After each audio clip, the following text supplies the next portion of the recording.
இருளை விலக்கி உலகை எழுப்பும் ஞாயிறு அங்கே குடியிருப்பான். அவன் ஆனை முகத்தனின் அடியவர் மனத்தில் ஒளியாய் வந்து கொலுவிருப்பான்.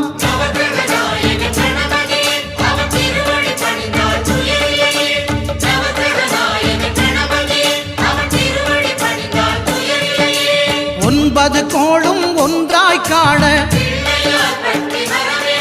அங்கு கற்பகம் என்னும் கடவுளின் மெய்யில்